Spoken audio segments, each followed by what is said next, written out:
Natutukoy ko ang mga gawain na nagpapakita ng pagtupad sa mga gampanin at mga inaasahang kilos sa tahanan at paaralan. Okay, so ngayong araw pag-uusapan po natin ano po yung mga kilos o mga bagay na dapat yung gawin sa tahanan at sa paaralan, sa loob ng classroom. Okay? Ang pag-uugali, ang magandang pag-uugali na pag-uusapan po natin sa GMRC ay yung tinatawag po natin pagpupusa. Narinig na po ba natin ang salitang integrity? Narinig na po ba natin ito sa bahay? Narinig na din po ba natin ito sa classroom? So yung iba narinig na, yung iba ay hindi pa. Okay. So ano po ang pagpupusa? Tignan po natin yung dalawang larawan po na nakikita natin sa screen.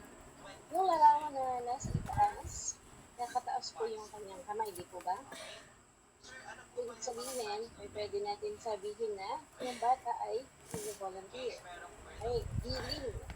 At yung larawan naman na nasa baba, ay iba't ibang mga gawain na dapat nagagawa na ng mga batang katulad ninyo.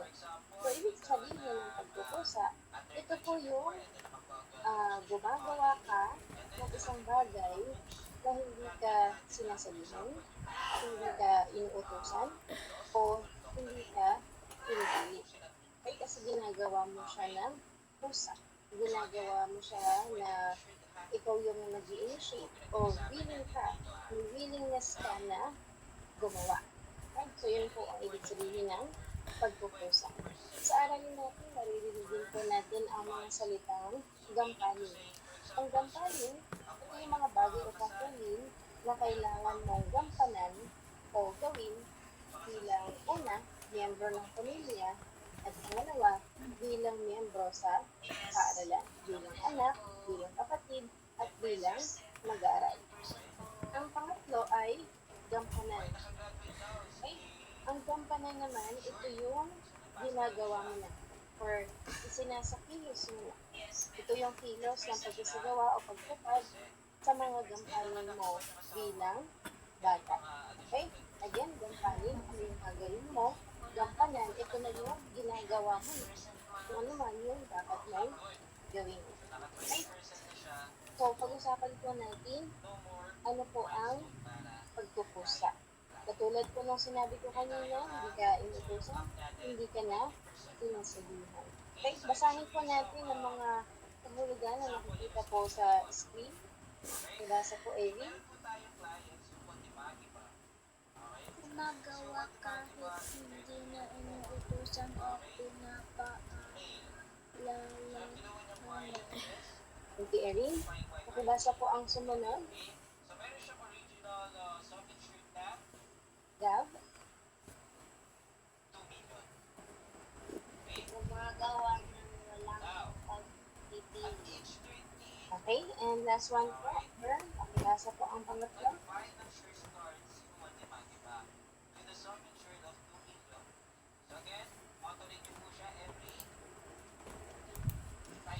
Bern.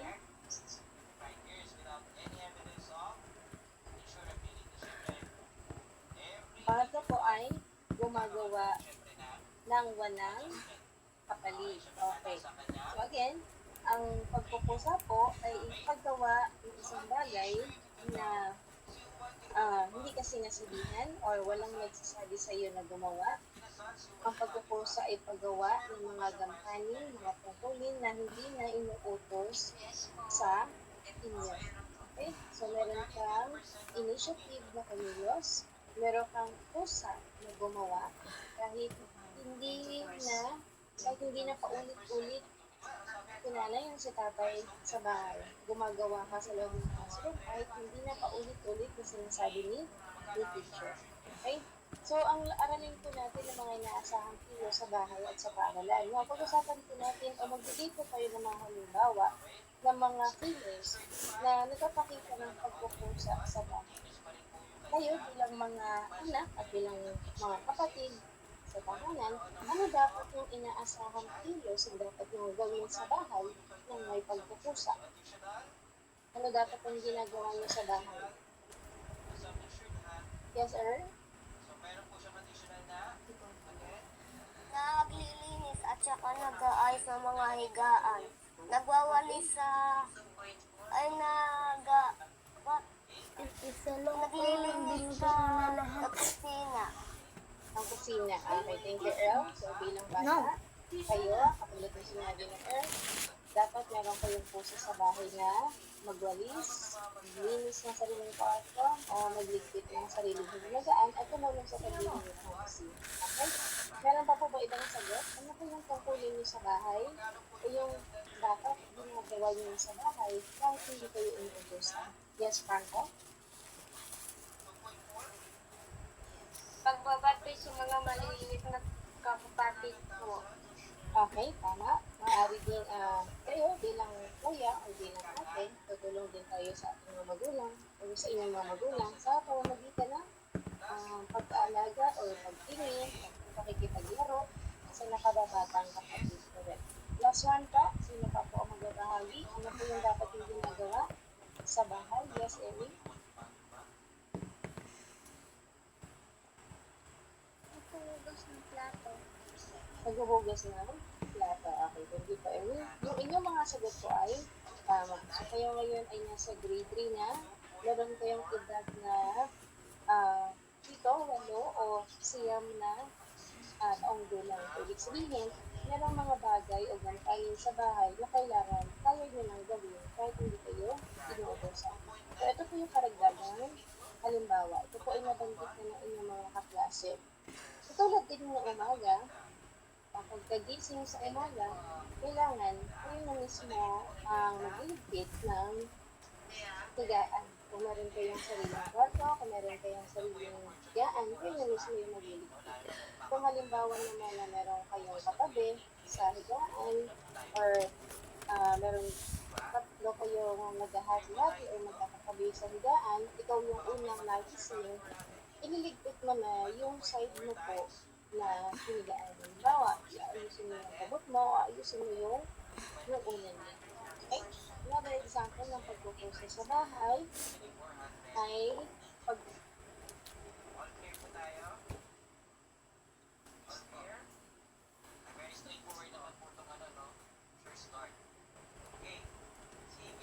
Wala akong wifi.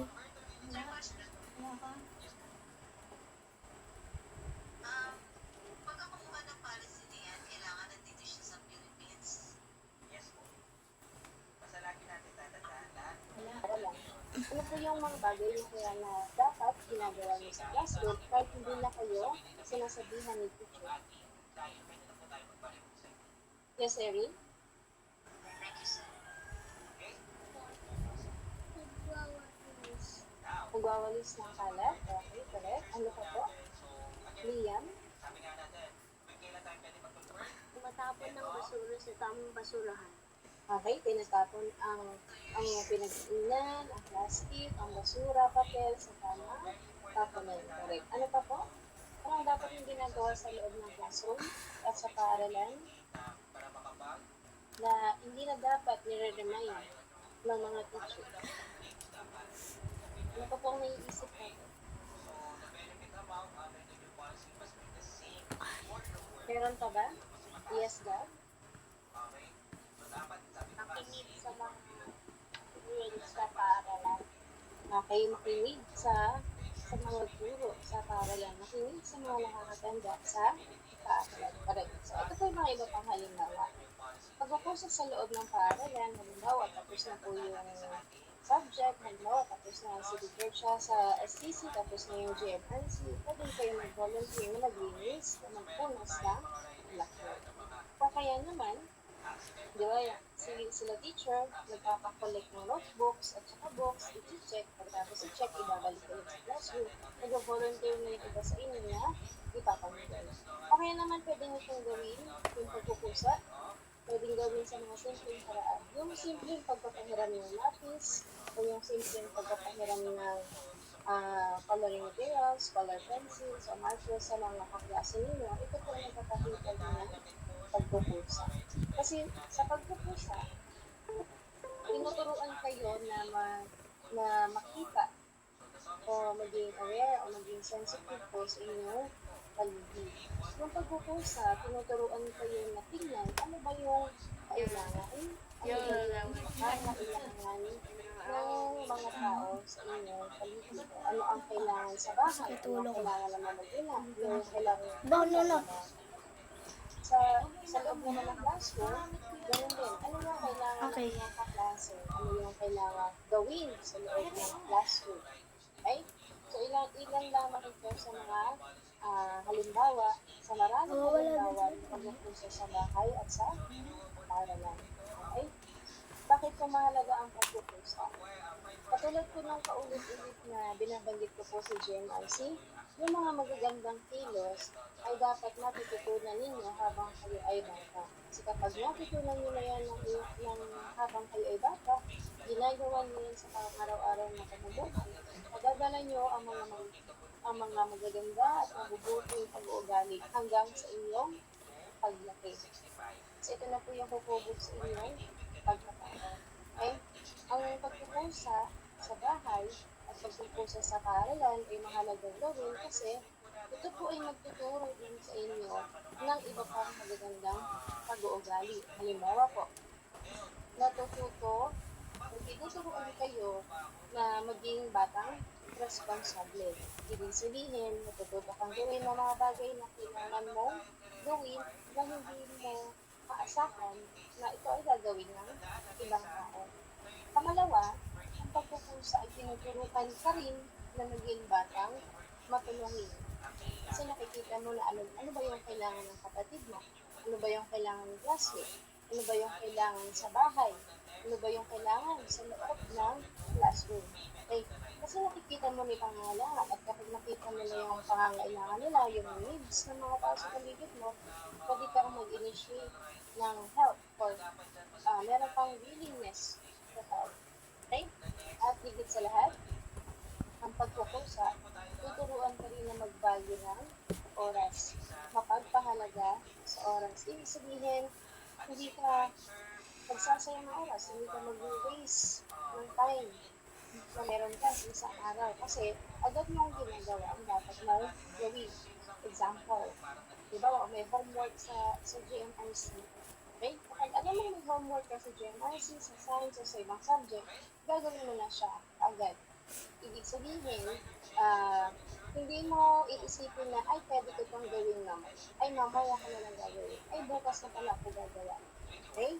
Diba? O may quiz. Ay, mama, bukas na ako mag-review. Or mamaya na lang ako mag-review. Okay? So, yung pagpapahalaga sa oras, ibig sabihin, naiintindihan mo yung value at yung importance ng time. Okay? Kasi yung mindset mo, ang mindset o yung pag-iisip na meron ka bilang bata, pag may gagawin ka, dapat gawin mo na.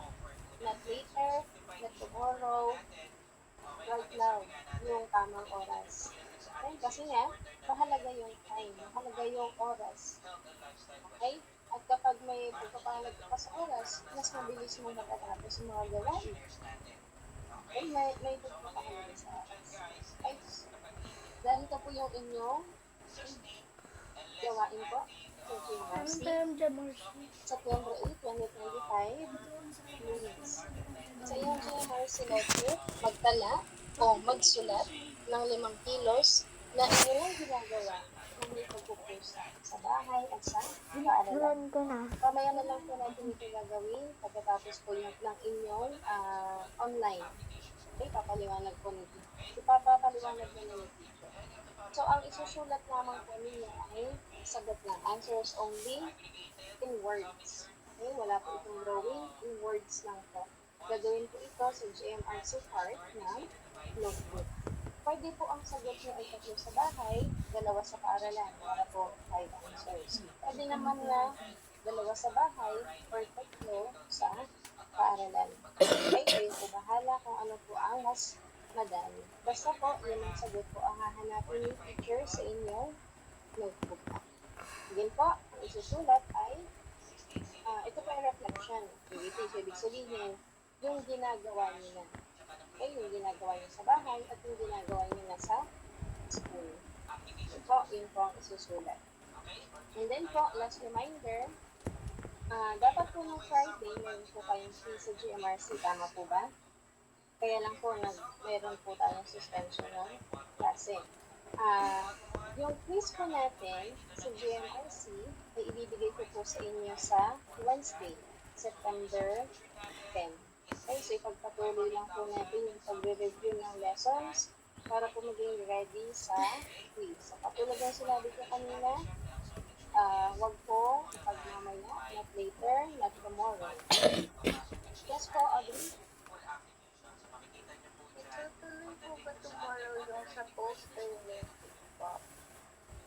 Yung tomorrow, ipagpapatuloy muna natin yung lesson natin sa GMRC tungkol po dito sa pagpupusa. And then, this week din po, continue natin yung sa poster ni.